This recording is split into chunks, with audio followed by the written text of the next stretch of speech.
te ir varen jauki, un te es arī vislabāk varu rakstīt. Par savām mājām Ērgļu pagasta Brakos teicis Rudolfs Blaumanis.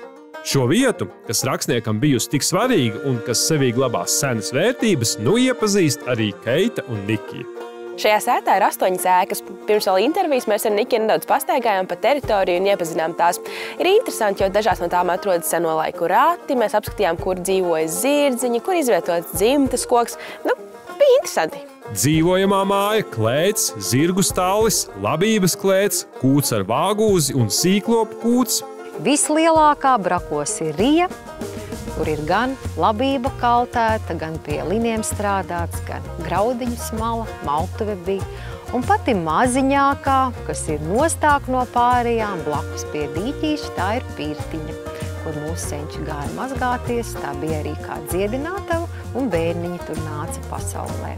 Restaurējot, visas ēkas veidotas tā, kā tas ir bijis rakstnieka dzīves laikā. Sīklopu kūts ir tā vieta, kur ir izveidota izstāde Rudolfa Blaumanis dzīvē un literatūrā. Un, ja ir tāds ļoti uzmanīgs un rūpīgs apmeklētājs, tad viņš arī šeit var ļoti daudz uzzināt par Rudolfu Blaumani. Teiksim, sākotnēji arī ir Ērgļu mūža, kur rakstnieka vecāki tātad strādāja, un kur arī viņš pasaulē nāca. Tālāk, teiksim, no 5 gadu vecuma Blaumaņa dzīve ir saistīta ar Braku muzeju, kur arī rakstnieka māmuļa redzama, rakstnieka brālis Arvīts. Un arī kā Braki ir attīstījušies laika gaitā. Braku muzejs šeit ir jau 65 gadus, un tas ir ļoti ievērojams skaitlis, kas nozīmē, ja vēl šeit neesat bijuši, noteikti atbrauciet. Vēl kas ir īpaši, manuprāt, šajā vietā var vest bērnus, lai izprastu tādu latviskumu. Arī muzeja vadītājs stāstīja par to, ka, piemēram, vārds Rija mūsdienās tik bieži vairs neizskan. Tad nu šeit mēs to varam redzēt pilnā izmērā, jo Rijas vienmēr ir bijušas lielas. Un tad mēs šīs te iepazīšanās ekskursijas miksējam ar dažādām muzeja pedagoģiskajām programmām. Mums, piemēram, sākuma skolai un ģimenēm ir iemīļota Velniņa ekskursija, kur izspēlējam pasaku Velniņi.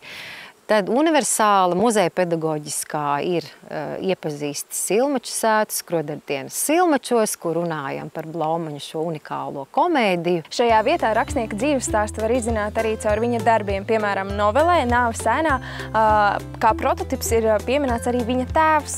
Meitenēm šoreiz mazliet dēlverīgs ekskursijas piedzīvojums, izspēlējot pasaku Velniņi. Un jūs būsiet laupītājs. Vai jūs zināt, kā Blaumanis sauca laupītājus? Nezinām. Par burlakām. Ak, vai mēs ar Nikiju laupītājs, nu mēs tur vienkārši alējāmies un gribējām, lai pašiem bērniem arī ir interesanti. Un burlakām ir jāizskatās kā burlakām. Un tāpēc drusciņi kaut ko apliks. Pārģērbs jūs tā, ka nemaz nevarēs pazīt. Jā, ļoti baismīgi jārāk. Un lēnām tā kā ejam gar to sētu tādā lociņā. Ļoti labi jūs to darāt. Malacīša. Un mēs bērni padziedam. Taupa, taupītājs. To paņem. Vitājs sētā. Krāj un taupa. Taupītājs, to paņem laupītājs, to paņem laupītājs. Protams, mums nav ierasts tā amizēties, it īpaši, ja mēs atrodamies muzejā. Tomēr šoreiz kopā ar bērniem bija jautri tā padarīšana. Varēja redzēt, ka sākumā paši bērni arī nedaudz sabijušies un kautrējas un negrib piedalīties tajās etīdēs, bet pēc pirmā cēliena visi jau rāvās uz skatuvi.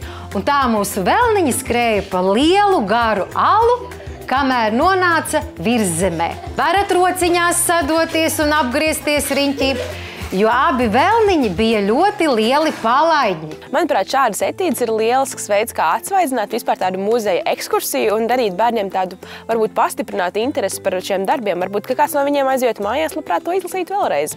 Uz šīs pozitīvās nots arī noslēgusies meiteņu viesošanās Rudolfa Blaumaņa memoriāla muzejā.